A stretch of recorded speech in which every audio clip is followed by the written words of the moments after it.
ትራምፕ እንደፎከሩት አሜሪካ ኢራንን አጥቅታለች። ደህና አድርገን ጠበቅ አድርገን እንመታታለን ብለው የነበሩት ትራምፕ በጦራቸው አማካኝነት ሞገደኛ ጥቃት መፈጸማቸውን እየተናገሩ ይገኛሉ። የሆርሙዙ ፍልሚያ እስከ ግብፅ የደረሰ የድሮን ጥቃት ያስተናገደ ሲሆን በርካታ ተዋናዮች ገብተውበት አካባቢው ይበልጥ በእሳት ተንቦግብጓል። የኢራን አብዮታዊ ጦር ደግሞ ዮርዳኖስ በሚገኘው የአሜሪካ የጦር ቤዝ ላይ መተኮሱን አረጋግጧል። ዮርዳኖስም ሚሳኤሎችን ሰማይ ላይ እየቀለብኩ ሳስቀር ቆይቻለሁ ብላለች። በግብፅ ወደብ የነበሩ የአሜሪካ ንብረት መሆናቸው የተነገሩ መርከቦችም ጥቃት ደርሶባቸዋል። ጥቃቱ ከየት እንደመጣ እንኳን ሳይታወቅ ነው ድንገት የድሮን ፍንዳታ በአካባቢው የተከሰተው። ይህ እንደተጠበቀ ሆኖ የአሜሪካው ፕሬዝዳንት ዶናልድ ትራምፕ ከሳውዲ አረቢያው የመከላከያ ሚኒስትር ጋር የመከሩት ምክር እያነጋገረ ይገኛል። ሳውዲ አረቢያ ከኢራን ጋር ከዚህ በላይ መጋጨት አልፈልግም የሚል መልእክት ለትራምፕ አስተላልፋለች ነው የተባለው። ጉዳዩ መነጋገሪያ ሆኗል። የሁቲዎችንም ጉዳይ እኛው እንፈታዋለን፣ እናንተ ከዚህ በላይ አትግቡበት የሚለው መልእክት ሳውዲ አረቢያ ጉዳዩ ምንኛ እንዳስጨነቃት አመላካች ነው ተብሏል። ይህ እንዳለ ሆነው የአሜሪካ ወታደሮች የኢራን የሚሳኤልና የድሮን ጥቃቶችን በተመለከተ ቪዲዮ ከመቅረጽ ፎቶግራፍ ከማንሳት እንዲቆጠቡ የአሜሪካ ጦር ማዕከላዊ እዝ አዛዥ ቁልጭ ያለ ትዕዛዝ አስተላልፈውላቸዋል። ኢራንን እየጠቀማችኋት ትገኛላችሁ በማለት ለወታደሮቹ ያቀረቡት ማስጠንቀቂያና ኢራን ከጊዜ ወደ ጊዜ በአሜሪካ ላይ የምትፈጽማቸውን ጥቃቶች በእነዚህ ቪዲዮዎችና ፎቶግራፎች እያደረገች ይበልጥ ስል የሆኑ ጥቃቶችን እየፈጸመች እንደምትገኝ ነው እየተነሳ ያለው። ይህ እንደተጠበቀ ሆኖ ሩሲያና ዩክሬን ሲፋለሙ ፖላንድ የሚሳኤል ፍንዳታ አስተናግዳለች። በግዙፍ ሚሳኤሎች የተመታችው ዩክሬን ለፖላንድ እንደተረፈች የፖላንድ ጦር አሳውቋል። ዩክሬንም ጉዳዩን ከኔቶ ጋር ለማገናኘት እየሞከረች ትገኛለች። ኔቶ ሆይ ተጠቃ ምን ትጠብቃለህ ብላለች በባለስልጣኖቿ በኩል። ፖላንድ ግዙፉን የሩሲያን ጥቃት መሰረት አድርጋ የጦር ጀቶቿን እስከ ማንቀሳቀስ ነው የደረሰችው። ፒያሳ ኔትወርክን ስትከታተሉ ሁሉንም በጥልቀት ታገኛላችሁ። ፒያሳ ኔትወርክን ሰብስክራይብ፣ ላይክ እና ሼር በማድረግ የፈጣን የተአማኒና የጥልቅ ዘገባዎች ቤተሰብ ሁኑ ስንል በአክብሮት እንጋብዛለን። ብስራት ከፈለኝ ነኝ። አሁን ወደ ጉዳዮቻችን አለፍን።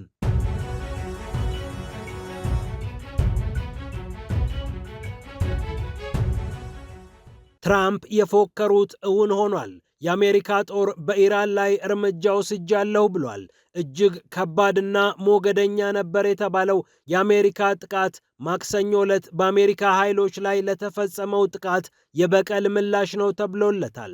በርካታ ባሊስቲክ ሚሳይሎችን ያምዘገዘገችው ኢራን ከአሜሪካ ምላሽ ተሰጥቷታል። በዮርዳኖስ በሚገኘው የጦር ቤዛችን ላይ ስለተኮሱ፣ በሆርሙዝም ረብሻ ስላስነሱ የብቀላ እርምጃ ወስደናል ብሏል የአሜሪካ ጦር ማዕከላዊ እዝ። በቄሽም ደሴትና በባንደር አባስ እንዲሁም በደቡብና በምዕራብ የሀገሪቱ ክፍሎች ጥቃቱ የተጠናከረ እንደነበር መረጃዎች ጠቁመዋል። ፋርስ የዜና አውታር እንደዘገበው ባልና ሚስት ከ2 ዓመት ልጃቸው ጋር በጥቃቱ ሰለባ ሆነው ሞተዋል። አሜሪካና ሳውዲ አረቢያ በኢራቅ በሚገኙ የኢራን ኃይሎች ላይ እርምጃ ሲወስዱ፣ ኢራን ተነስታ ዮርዳኖስ ላይ ስትተኩስ አሜሪካ ተቆጥታ የበቀል እርምጃ ወስዳለች። ጥቃቱ ይበልጥ እየተወሳሰበ የመጣውን የመካከለኛው ምስራቅ ፍልሚያ ቁልጭ አድርጎ የሚያሳይ ነው ተብሏል። አሁን በርካታ ተዋናያን በዚህ ጦርነት እየገቡበት ይገኛሉ። ኢራን ከዚህ ጥቃት በኋላ ዮርዳኖስ በሚገኘው የአሜሪካ የጦር ቤዝ ላይ እንደተኮሰች ተነግሯል። ዮርዳኖስ ሰማይ ላይ የኢራንን ሚሳኤሎችና ድሮኖች ስለቅም ነበር ብላ ሪፖርት አቅርባለች። ለ13 ተከታታይ ቀናት ኢራንን ከደበደቡ በኋላ የአሜሪካው ፕሬዝዳንት ዶናልድ ትራምፕ ለጊዜው ውጊያውን ጋብ እናድርገው በሚል ስሜት አፍታ ወስደው የነበረ ቢሆንም የኢራን ጥቃት ግን መልሶ ወደ ውጊያ ከቷቸዋል። ኢራንም በአሜሪካ ከመደብደብ ባለፈ በአሜሪካ ላይ በፈለገችው ጊዜና ሁኔታ ጥቃት የምትፈጽም ሀገር ሆና አሁንም ብቅ ብላለች። በኢራቅ የሚገኙ የኢራን ደጋፊ ናቸው የሚባሉ የሚሊሻ ቡድኖች ላይ በተወሰደው ጥቃት ከ20 በላይ ወታደሮች እንደሞቱ የኢራቁ ቡድን አሳውቋል። ከ30 በላይ ድሮኖችን ነው እነዚህ ኃይሎች ወደ ሳውዲ አረቢያ የተኮሱት። አሜሪካና ሳውዲ አረቢያ ተጣምረው የፈጸሙት ጥቃት ታዲያ በብዙ መልኩ እየታየ ነው። ሳውዲ አረቢያ እዚህ ጦርነት ውስጥ ድንገት መዘፈቋን ካስተዋለች በኋላ ለአሜሪካው ፕሬዝዳንት ዶናልድ ትራምፕ ያስተላለፈችው መልእክት እያነጋገረ ይገኛል። ይህንንም የሳውዲ አረቢያው የመከላከያ ሚኒስትር ልዑል ካሊድ ቢን ሳልማን ለትራምፕ በጆሮአቸው ነግረዋቸዋል ተብሏል። ኔታንያሁ ከዋይት ሃውስ ሲለቁ የሳውዲው የመከላከያ ሚኒስትር ወደ ዋይት ሃውስ አቀኑና ለትራምፕ ይህንን መልእክት ነገሯቸው። ይህ መልእክት የመጣው ከልዑል አልጋ ወራሽ መሐመድ ቢን ሰልማን ነው ብለው እንዲህ አሏቸው። ሀገራችን ሳውዲ አረቢያ ከኢራን ጋር የተቀጣጠለውን ውጥረት ማብረድ ትፈልጋለች። ነገሮችን ለዘብ በማድረግ ግጭቱን መቀነስ እንፈልጋለን። ይህ ደግሞ ለሁሉም ወገኖች ይጠቅማል። ይህንን መልእክት እንዲያውቁ ነው የመጣሁት ብለው መናገራቸውን አክሲዮስ ዘግቧል። የመሐመድ ቢን ሰልማን ወንድም የሆኑት ካሊድ ቢን ሳልማን እንደ መከላከያ ሚኒስትርም ከዚህ በኋላ ጥቃቱ ጋብ እንዲልላቸው መጠየቃቸውም ተነግሯል። ከመሐመድ ቢን ሰልማን ጋር ጥብቅ ትስስር ያላቸው እንደ ወንድምም እንደ ባለስልጣንም የሳውዲ አረቢያን አቋሞች ለማንጸባረቅ ሁነኛ ሰው ናቸው የሚባሉት ልዑል ካሊድ ወደ ዋይት ሃውስ የተጓዙበት ዋነኛው ምክንያት ይህ እንደሆነም እየተነገረ ይገኛል። አክሲዮስ ዘገባውን ሲቀጥል ሳውዲ አረቢያ የሁቲዎችንም ጉዳይ በተመለከተ ከአሜሪካ ውጭ ሆና ልትይዘው እንደምትፈልግ ለአሜሪካ ፍንጭ ሰጥታለች። ምናልባትም ከሁቲዎች ጋር የመደራደር ሁኔታ ሊፈጠር ይችላል ተብሏል። በቀይ ባህር የሚገኙ ወደቦቿ የነዳጅ ጭነት መጠናቸው በ40 በመቶ የቀነሱባት ሳውዲ አረቢያ ጉዳዩን ይበልጥ ለማወሳሰብ አትፈልግም። ለ5 ወራት ያህል ከኢራን ጋር የከፋ እሰጥ አገባ ውስጥ ላለመግባት ተጠንቅቃ የቆየችው ሳውዲ አሁን ነገሩ ፈጦባት ችግር ውስጥ መግባቷ እየተነገረ ቆይቷል። እናም ነገርና ብርድ ብላ አሜሪካን እየመከረች እንደምትገኝም ተሰምቷል። የአሜሪካው ፕሬዝዳንት ዶናልድ ትራምፕ በሁቲዎች ላይ ሳውዲ አረቢያ ጥቃት እንድትፈጽም እንዳበረታቷት ከዚህ ቀደም መዘገቡ የሚታወስ ነው። ይህ እንደተጠበቀ ሆኖ በሆርሙዝ የተጀመረው ፍልሚያ የግብፅ ወደቦችም ላይ እሳቱ ረዝሟል። ዳሜቲያ በተባለችው የግብፅ የሜዲትራኒያን ወደብ ላይ ዕቃ የጫኑ መርከቦች ጥቃት ተፈጽሞባቸዋል ተብሏል። የተፈጥሮ ጋዝ ጭነዋል የተባሉት እነዚህ መርከቦች በአንዳንድ ሪፖርቶች ላይ የአሜሪካ ንብረት እንደሆኑ እየተነገረ ይገኛል። ምንነታቸው ያልታወቁ ወይም ከየት መጡ ያልተባሉ ፍንዳታዎች መከሰታቸውን፣ የፍንዳታው ምንጭ ድሮን ነው ተብሎ እንደተጠረጠረም ተሰምቷል።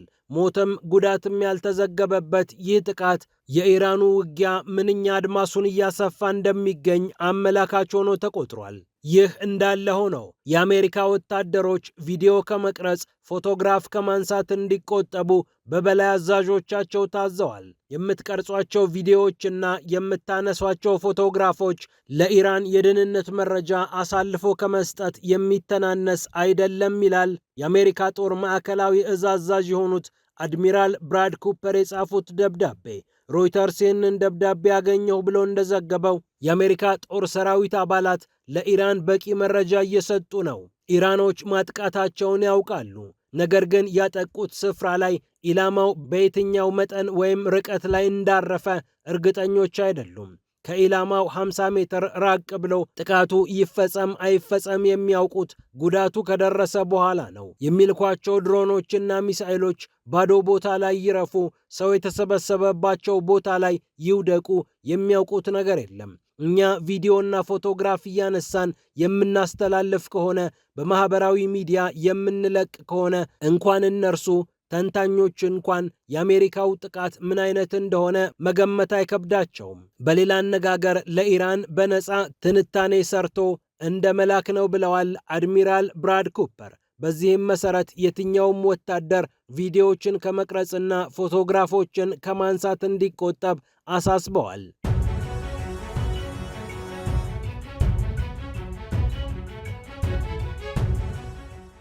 በመጨረሻም የሩሲያና ዩክሬን ፍልሚያ ለፖላንድም ተርፏታል። ፖላንድ የጦር ጀቶቿን አስነስታ የሩሲያና የዩክሬን ፍልሚያ የሚያደርሰውን ጉዳት ለመቀነስ በሥራ ተጠምዳ ነበር ተብሏል።